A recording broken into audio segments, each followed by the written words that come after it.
Hey guys, இன்னைக்கு நம்ம top 5 jail escaping movies தான் வந்து பார்க்க போகிறோம். ஸோ பொதுவாக ஒரு ஜெயில் எஸ்கேப் மூவி அப்படின்னா நம்ம வந்து எதெல்லாம் சொல்லுவோம்? ஷாஷாங்க் ரெடெம்ப்ஷனை சொல்லுவோம், எஸ்கேப் பிளானை சொல்லுவோம், பிரிசன் பிரேக் சொல்லுவோம். ஸோ இந்த மாதிரி படங்கள்லாம் இல்லாமல் இதெல்லாம் வந்து எல்லாருக்குமே தெரிஞ்ச படங்க. இந்த 5 படமே வந்து பார்த்தீங்கன்னா அண்டர்ரேட்டான படங்க. ஸோ அவ்வளோ யாருமே வந்து பார்த்துருக்க மாட்டீங்க. ஆனால் அதே த்ரில்லோட தான் இருக்கும். அந்த ஷாஷாங்க் ரெடெம்ப்ஷன் இந்த மாதிரி படங்களோட த்ரில் தான் வந்து இந்த படத்துலேயும் இருக்கும். ஸோ வீடியோவை கடைசி வரைக்கும் பாருங்கள். நிறைய பேர் நம்ம சேனல் இன்னும் சப்ஸ்கிரைப் பண்ண தான் பார்த்துருக்கீங்க. ஸோ சப்ஸ்கிரைப் பண்ணி வச்சுக்கோங்க. இந்த மாதிரியான நிறைய படங்களை பற்றி நம்ம சேனலில் பேசிட்டு வரோம். இப்போ நம்ம வீடியோக்குள்ளே போகலாம். நம்ம லிஸ்ட்டில் 5th இடத்துல இருக்கிறது வந்து பார்த்தீங்கன்னா எஸ்கேபிஸ்ட் அப்படின்னு சொல்லி 2008 ரிலீஸ் ஆன படம். ஸோ இந்த படத்தோட கதை என்னன்னு பார்த்தீங்கன்னா, நம்ம ஹீரோ வந்து முன்னாடி செஞ்ச ஒரு தப்புக்காக இப்போ வந்து ஜெயில ஆயுள் கைதியாக வந்து இருந்துட்டு இருக்காரு. அந்த டைமில் நம்ம ஹீரோட பொண்ணுகிட்ட இருந்து ஒரு லெட்டர் அவருக்கு வருது. அந்த லெட்டரில் நான் வந்து போதை பொருள் அதிகமாக யூஸ் பண்ணனால நான் வந்து என்னோட உடம்பு வந்து ரொம்ப சரியில்லாமல் போயிடுச்சு, சீக்கிரமாகவே நான் வந்து இறக்க போகிறேன்னு நினைக்கிறேன் அப்படின்னு சொல்லவே நம்ம ஹீரோக்கு வந்து ரொம்பவே கஷ்டமாக போயிடுச்சு. அட்லீஸ்ட் இருக்கிற காலத்தையாவது தன்னோட பொண்ணு கூட ஓட்டணும் அப்படின்றதுக்காக அந்த ஜெயிலேருந்து தப்பிக்கிற முடிவு அவர் எடுக்கிறாரு. ஸோ அந்த விஷயத்தை அவர் மட்டும் தனியாக பண்ணால் பத்தாதுன்றதுக்காக அந்த ஜெயிலே வந்து பார்த்தீங்கன்னா ஒரு 4 பேரை வந்து அவர் கேங் ஃபார்ம் பண்ணுறாரு. ஸோ அதுக்கப்புறம் அவர் ஜெயிலேருந்து தப்பிச்சாரா இல்லையா அப்படின்றத இந்த படத்தை பார்த்து தெரிஞ்சுக்கோங்க.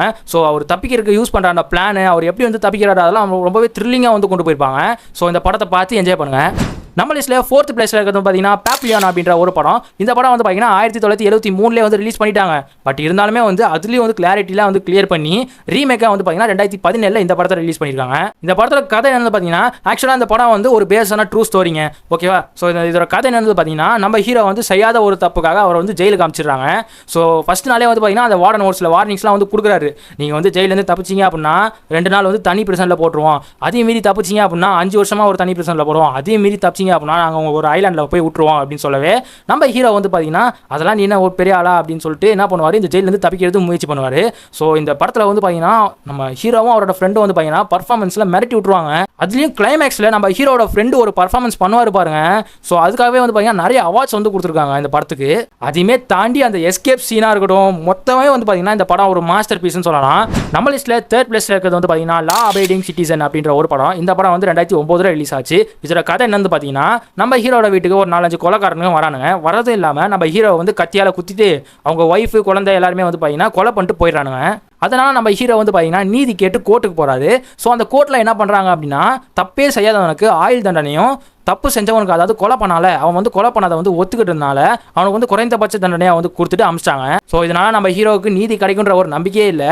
அந்த டைமில் வந்து பார்த்தீங்கன்னா 10 வருஷம் கடந்தும் போகுது. 10 வருஷத்துக்கு அப்புறமா அந்த கொலை செஞ்சால அவனை வந்து ரிலீஸ் பண்ணுறாங்க. ரிலீஸ் பண்ண கையோட நம்ம ஹீரோ என்ன பண்ணுறாரு, அவருக்கு வந்த கோவத்தினால, அவருக்கு இருக்க கோவத்தினால அவனை வந்து கொடூரமாக கொன்னுறாரு. கொன்னதுனால அவரை வந்து ஜெயிலில் தூக்கி போட்டுறாங்க. ஸோ அதுக்கப்புறம் தான் வந்து பார்த்தீங்கன்னா கதையை ஆரம்பிக்குன்றத சொல்லுவேன். நம்ம ஹீரோ வந்து ஜெயிலில் இருக்கும் போதே வந்து பார்த்தீங்கன்னா நிறைய கொலைகள் வந்து நடக்க ஆரம்பிக்குது.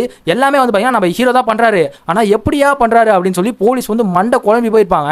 அதை வந்து இந்த படத்தை பார்த்து தெரிஞ்சுக்கோங்க, வேற லெவலில் இருக்கும்னு சொல்லுவேன். அண்ட் நம்ம ஹீரோவோட ஸ்டன்னிங்கான பர்ஃபார்மன்ஸை பற்றி சொல்லி ஆகணும். ஏன்னா ஆரம்பத்தில் வந்து பார்த்தீங்கன்னா சட்டத்தை மதிக்கிற ஒரு ஆளாக இருப்பார்.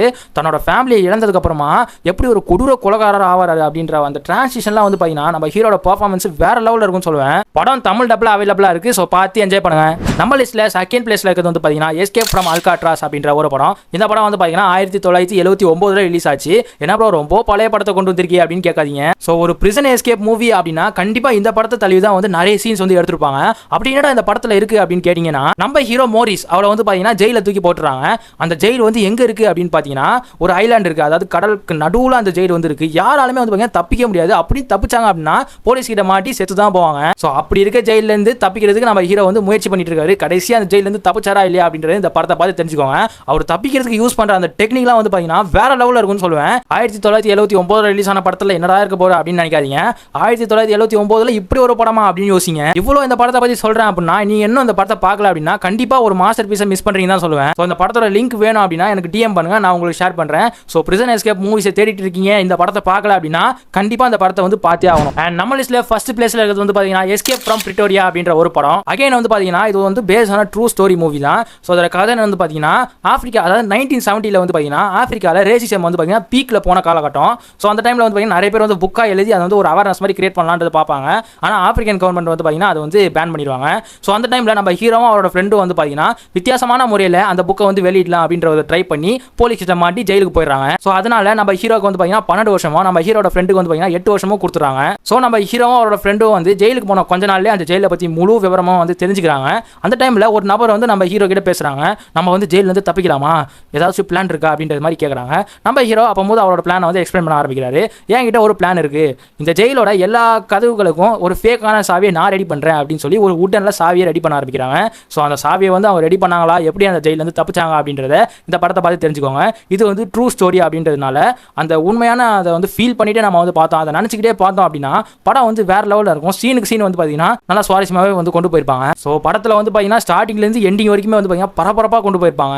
அவங்க அந்த சாவியை வந்து உருவாக்கி டோரை திறக்கிறாங்களோ இல்லையோ, நமக்கு வந்து பார்த்தீங்கன்னா பக்குன்னு அடிக்க ஆரம்பிக்கும். என்ன பண்ணுற, சீக்கிரமாக திறடா, பின்னாடி ஆள் வராங்கடா அப்படின்றது மாதிரி ரொம்பவே நமக்கு ரொம்ப பரபரப்பாக கொண்டு போயிடும். அந்தளவு டேரக்ஷனும் வந்து வேறு லெவலில் இருக்கும். ஸோ மூணாவது படமான நம்ம லா அபைடிங் சிட்டிசன் மட்டும் தான் தமிழ் டப்பில் இருக்குது. மீதி எல்லாமே வந்து பார்த்தீங்கன்னா இங்கிலீஷில் மட்டும் தான் இருக்குது.